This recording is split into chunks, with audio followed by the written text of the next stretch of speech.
Non ti sento, pronto? Non ti sento. Microfono. Ecco, adesso Mi senti adesso?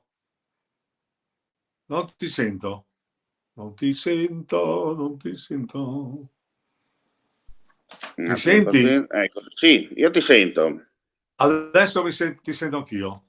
Bene, ecco, no, dicevo, buon pomeriggio e ben ritrovato allora col nostro Enzo Cataruzzi per parlare insomma di quello che è accaduto negli ultimi giorni, partendo subito con l'elezione di Eli Schlein come numero uno del Partito Democratico a livello nazionale, no? Soprattutto cosa cambierà adesso? Bene, Salvatore.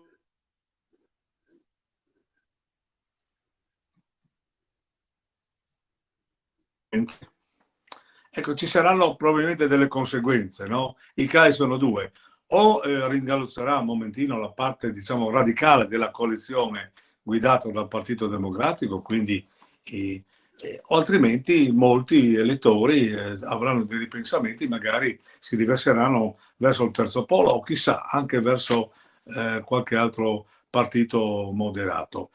Certamente il candidato Morettuzzo potrebbe avere delle conseguenze in questo caso, cioè lui ha sposato un po' la linea abbastanza radicale, no? Quindi questo sarà un cavallo di battaglia che forse avrà delle conseguenze per quanto riguarda la sua coalizione.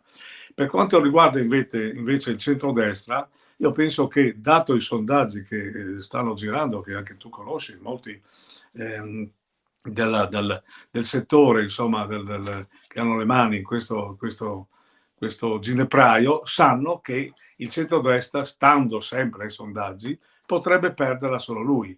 È evidente che c'è una gara tra la lista del presidente Fedriga e Fratelli d'Italia abbastanza serrata, che però, attenzione, è talmente serrata che naturalmente dovranno vedere un po' gli elettori e naturalmente speriamo ci sia una partecipazione che smentisca un po' l'affluenza, diciamo così, abbastanza bassa o comunque inusuale a livello nazionale. Noi abbiamo una certa tradizione, quindi speriamo che magari vada in controtendenza, che possa controllare un momentino quelli che sono i personaggi, le persone messe in lista.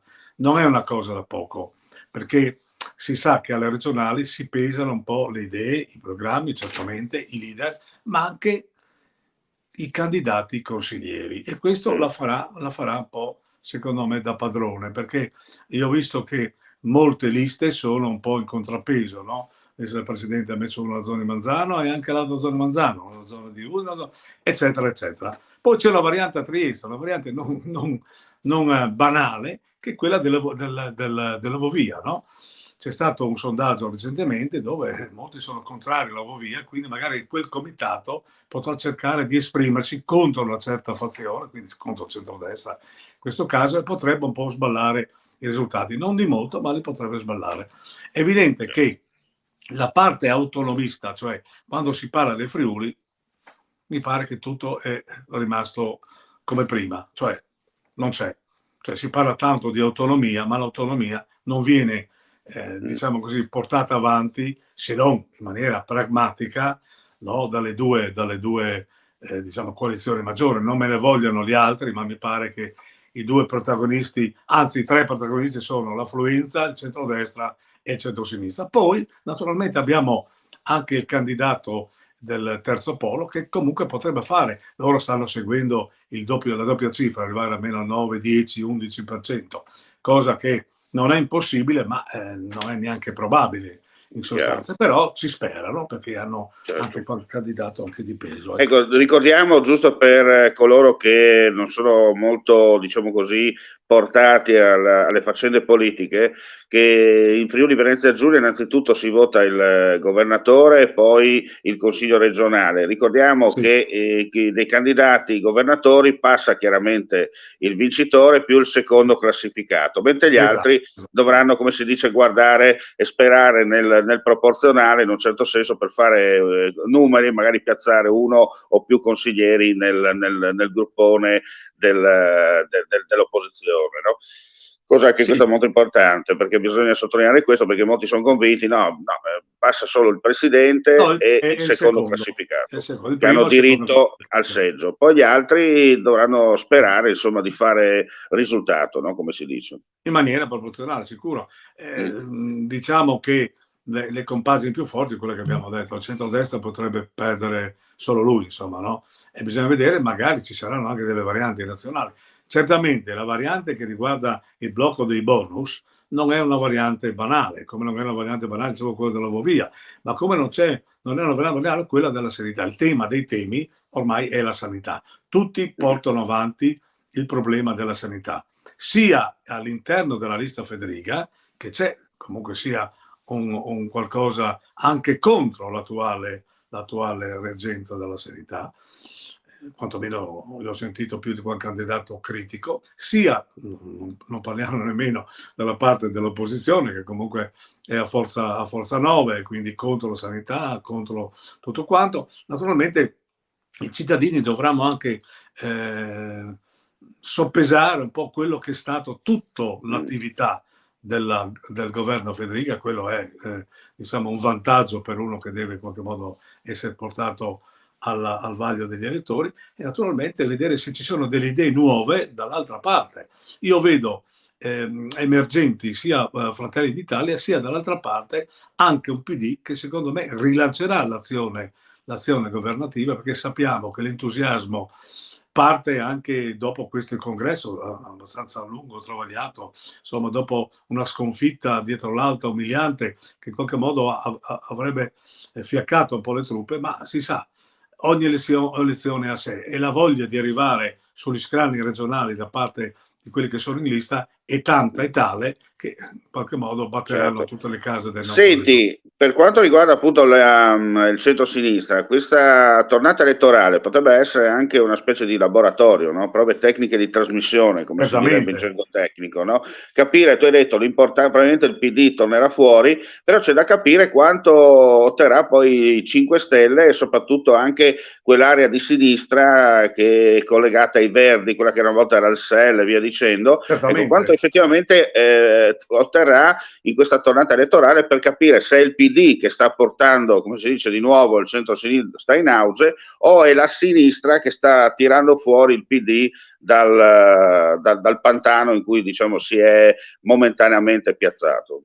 Sì, la giusta osservazione la tua. E secondo me l'ala radicale della coalizione, come dicevo in apertura di collegamento, potrebbe essere favorita, perché appunto la Schlein è allegata molto sia a questa, non ha fatto, diciamo così, l'ha detto in maniera molto apertamente, insomma, no? Quali sono i cavalli di battaglia, quindi potrebbe dare una mano molto a quest'area, e come pure anche al Movimento 5 Stelle, che potrebbero saldarsi in una politica abbastanza radicale, abbastanza, diciamo così, ficcante, in una critica proprio molto forte. Naturalmente i cavalli di battaglia sono l'immigrazione, sono anche i cavalli che riguardano un po' la cittadinanza, gli ussoli. Cioè, che cosa vuol dire? Qui dovrebbero essere solo temi regionali, quindi la sanità in primis, la gestione del Certo. territorio, Però i blocchi. ricordiamoci che noi comunque siamo terra di confine. Però siamo terra di confine, e soprattutto è la prima prova elettorale in una regione non marginale più, perché anche se siamo nelle lande del nord-est, ma siamo sempre in una zona molto importante, popolosa, non tanto come il Veneto, ma comunque laboriosa, dove qui si lavora, anche il PIL è abbastanza buono.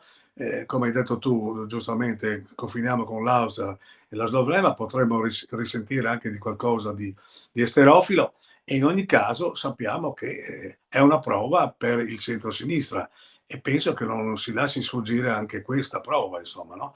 Per il Certo. centrodestra, come dicevo e ribadisco ancora, è un problema di tenuta di competizione. Io non scarto l'idea che sia Forza Italia che sia la Lega potrebbero tenere non le posizioni dell'altra volta, ma fare un seggio o forse in qualche caso anche due per ogni circoscrizione elettorale, sottraendo un po' a quelle che sono un po' le politiche troppo ritenute un po' troppo di destra per qualche per qualche cittadino. Quindi, e poi c'è da capire anche, giustamente, come sottolinei tu, il discorso dei candidati che in questo momento hanno sposato, no? Hanno certo, abbracciato Fratelli d'Italia, ad esempio, gente che ha un percorso, una storia, anche un background, come certamente. si dice in questi casi, completamente diverso da quello che è Fratelli d'Italia, però partecipano con Fratelli d'Italia in questa tornata elettorale, da capire effettivamente quanto l'elettore che fino a ieri gli ha dato fiducia gli continuerà a dare fiducia anche in questa nuova avventura, no? Certamente è chiaro che un moderato che passa da una parte e dall'altra forse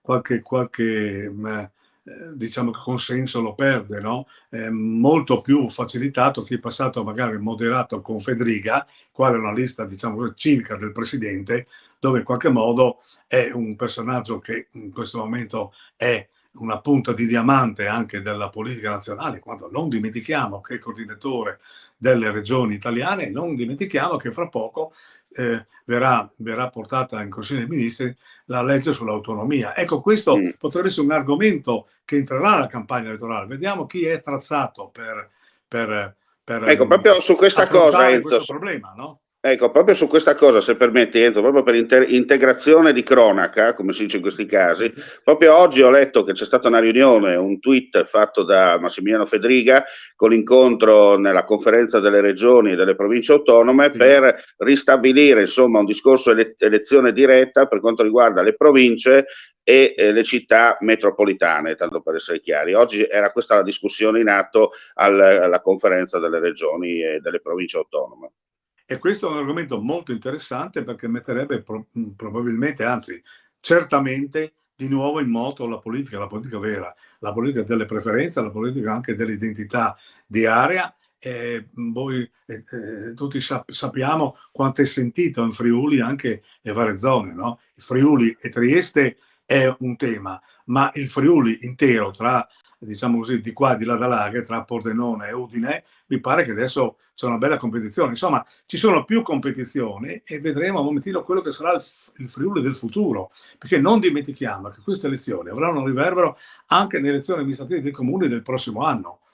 E quindi qui si preparano un po' anche i partiti con le percentuali, naturalmente a dire a me serve questo, a me rivendico quel candidato, quell'altro, cioè riparte un po' la politica, diciamo, come l'abbiamo conosciuta in tempi passati, non sarà così, no? Ma la politica è sempre sangue e M, come diceva Formica, no?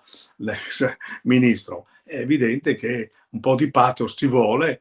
Certo, vedo che in alcune situazioni ritorna un po' la voglia dei cittadini a sentire i programmi. Questo che cosa vuol dire? Più vicini siamo ai candidati, alla politica, alle preferenze, e più la gente torna a votare, torna ad interessarsi per capire se X o Y, visti da vicino, che cosa dice e se mantiene poi le promesse. Non ci sono listini qui c'è proprio la preferenza. Questa è una cosa importante. Bene, grazie Enzo. Chiudiamo qui questo nostro appuntamento settimanale con Mixed. Abbiamo fatto un'analisi molto chiara e trasparente. Sicuramente tra 7 giorni avremo ancora carne al fuoco e soprattutto potrebbe succedere tutto e niente rispetto a quello che abbiamo parlato oggi, perché più si avvicina l'appuntamento elettorale del 2 e 3 aprile e più le polveri da bagnate, che fino adesso sono un po' bagnate, sicuramente si asciugheranno e da qui a una settimana insomma cominceremo a vedere una cosa sempre più scoppiettante, nella speranza, come ha detto giustamente il nostro amico Cataruzzi, che l'importante è che vinca, come si dice, il migliore e che porti i risultati, ma soprattutto che la politica torni a interessare i cittadini e così facendo a rinvitarli a tornare alle urne, perché è un segno di democrazia, è un segno importante quello di dare comunque il proprio voto e soprattutto la propria opinione anche direttamente e non solo sul web, come fanno tanti che non vanno a votare però si lamentano sempre e sono quelli che credono di essere coloro che cambieranno il mondo. Soprattutto sono convinti che con il web hanno la preferenza aggiudicata. Questo non sarà così. Il web è un'opinione come al bar, ma poi alla fine bisogna conquistarti la tua preferenza e naturalmente il consenso delle persone. Bene, grazie Enzo, buon proseguimento di giornata a te e un buon proseguimento di giornata anche ai nostri telespettatori. Per quanto riguarda l'appuntamento con Mixed, torniamo venerdì prossimo, stessa rete, stessa ora, stesso canale. Mandi e alla prossima. Mandi. Bene.